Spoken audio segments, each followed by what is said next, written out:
Good Sunday morning, everyone. This one we are going to go again into our pet subject, very favorite subject that we have, and there is a reason for that too, and that subject is education. Today we are going to cover 5 points how to unriddle the riddle of education. Title is Labyrinthic Riddle of Education. Very complex problem of education. Simple translation of labyrinthic riddle. How to unriddle it means how to solve this problem. I have actually chosen 5 points to indicate or elaborate that there are ways and means. These are all American ways and means. I have not actually added anything or not taken out anything from my side, but I have just repeated and giving you the sense of American education system.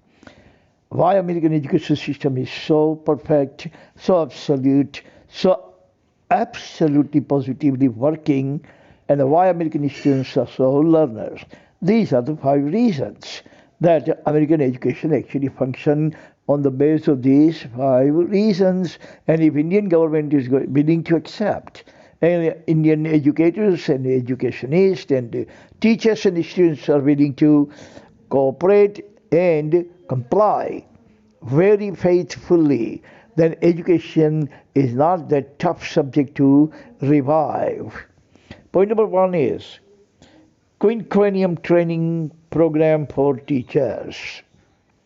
First of all, every single thing India does, that the West does, and every single thing that West does, India does. But only the problem is that Indian system has hanky-panky involved in every single thing. Now see, for example, quinquennium training program for teacher. We can actually establish it, but only the difference would be that American quinquennium teachership program, training program is honest, without any kind of leaks, without any kind of hanky-panky, without any kind of influence, without any kind of game playing, without any kind of plank. But when we are going to start it, we are going to have corruption in it. Teachers are going to pay money and get certification. Teachers certification of 5 years. No. First thing first, honesty, faithfully. Every single thing should be honestly and faithfully. Then it would work. So we should establish quinquennium training program for teacher. Every 5-year teacher should actually undergo a 1 month, only 1 month vacation training, and whatever the new subjects and new things are added in education, teachers should actually learn, teachers should actually imbibe every single thing. After that, examination will be held. Honest examination, incredible examination without any kind of hanky-panky, without any kind of shibboleth or shenanigans will be held, and if teacher actually passes through, then he will be allowed to teach for the next 5 years, and if he flunks by chance, then he would have to go for the training for next more months. And after that, he is going to clear himself, examination is all correct, and then he would be back in the school. Number 2, 320 days mandatory schooling. 320 days of schooling means 40 days, or I can say 45 days total vacation or holidays or whatever, national holidays, religious holidays. It should comprise only 45 days. 320 days mandatory. If a student stays absent without any kind of permission from the school, or they call it French leave, then the student must be punished. Parents should be brought to the principal, and the principal should actually get their signature on the written form, reprimand the teachers, reprimand the students, reprimand the parents, and make it a big issue. So next time they will not actually have the luxury of taking day off. If a student is sick, then School must require doctor's certificate attached to his information form, his petition. This way, don't make anything easy. Whenever we make anything easy, then wrong thing would occur. If we leave our homes unlocked, if we leave our shops unlocked, then and then the thieves are going to steal the things. But if you don't want thieves to steal anything, then you lock it up. If you don't want your students are going to take undue advantage of your honesty or your leniency, then don't be that lenient, as Churchill has said. Don't be so sweet that people are going to devour you. Don't be so sweet that people are going to eat you up. Point number 3, courses must be taught, not only completed. Now, teachers from my childhood have been hearing the same word. Courses are completed, courses are completed, course is completed. Why they use complete? Completed means they have just haphazardly finished it. But why don't they say that courses are taught? Like I said, my institute, I teach English and grammar is taught. If you have any kind of problem, you come back and again and again and again.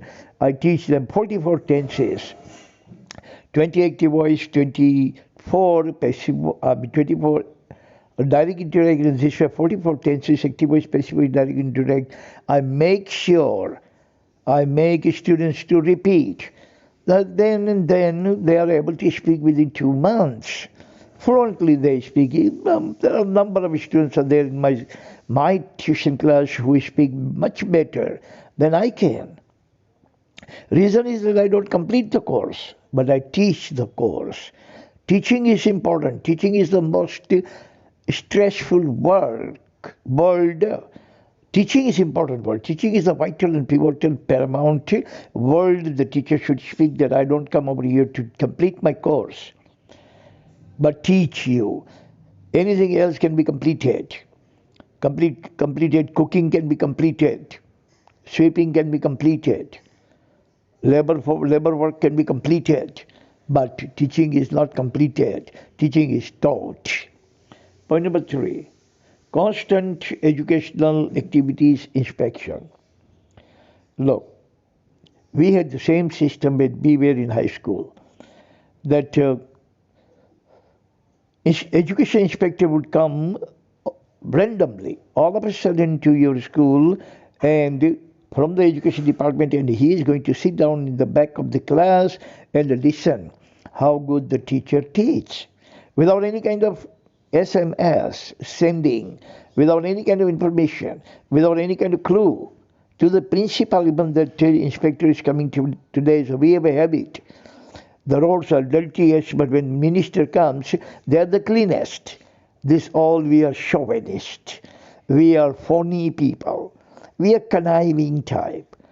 We have a program or something. We go to the party. We just change our clothes without cleaning our body. This is the kind of person we are. Our feet may be dirty, but we wear socks on them.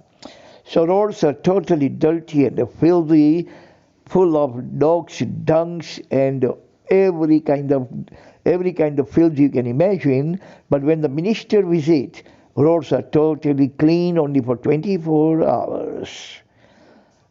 So if that inspector would come to this school, if it is my school, I will tell all my teachers that tomorrow the inspector is coming, so you better be better dressed, you better be better teacher, you better be better to your students, and your students should also be better. So that the inspector would come and the inspector would be very happy. No, don't do like this. If you want to do the job, you catch the person with his hand in jar, red-handed. Catch the person red-handed. So this inspector should visit all the schools in the vicinity without information, without giving any kind of information, absolutely being untold. You go over there, don't meet the principal, just go over there and go into any class and sit down on the back, like they used to do it when I was in high school. Nobody would know who is that person. Not even teacher would know. The principal would not know. He would just sit in the back with his book and pen as if he is writing every single thing the teacher is teaching. But no, he is writing his comments. If you do that sort of thing, teacher will be always on the toes.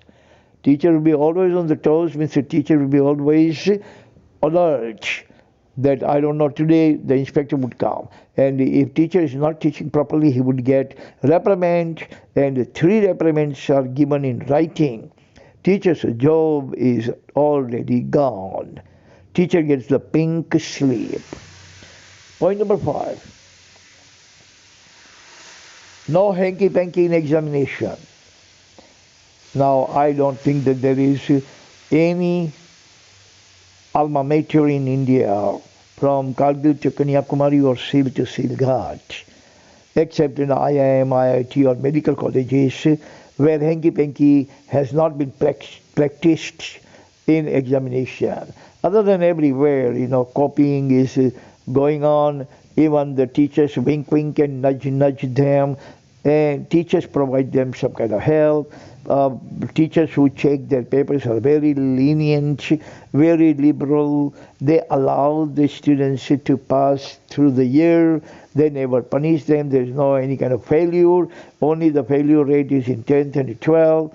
After that, nobody fails. A couple of years back, I had 2 students from 12th grade. They both flunked. I knew their parents. His father came and he told me that they both have flunked in 12 science. Be disciplined, be extreme, and please just prepare them, keep them over here for 6 hours, and prepare them in English. We have to send them in medical. I said, they have flunked. How can you send in medicine? I said, yeah, we can do it. We have to pull some strings. Means we have to use our influence and money and muscles and every single thing we are going to use, and everything would be okay. Today, both of them are already in medical field. One is getting MBBS, other one is getting dentist.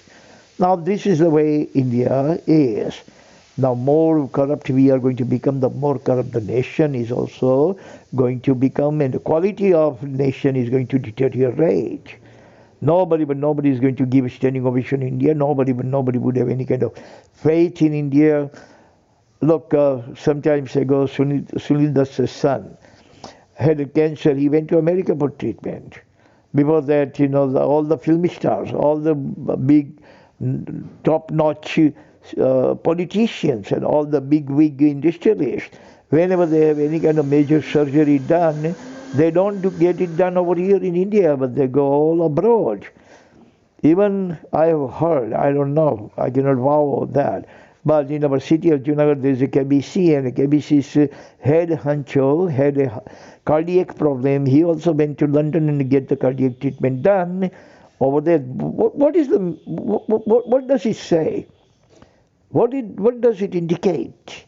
It indicates that our own people have no faith in our own system. Okay, so don't talk about others. Ask me. I really have no any kind of confidence in our medical system. But I cannot afford that much money. Otherwise, when I had any kind of problem in my life, or I have diabetes now, I would have actually gotten the treatment from the Western country rather than popping up the pills from Indian companies. So don't lose your trust. Lose everything, but don't lose your trust. And that is what we have been doing without giving any kind of sense, any kind of thinking to that. Thank you very much for listening. That's all the time we have.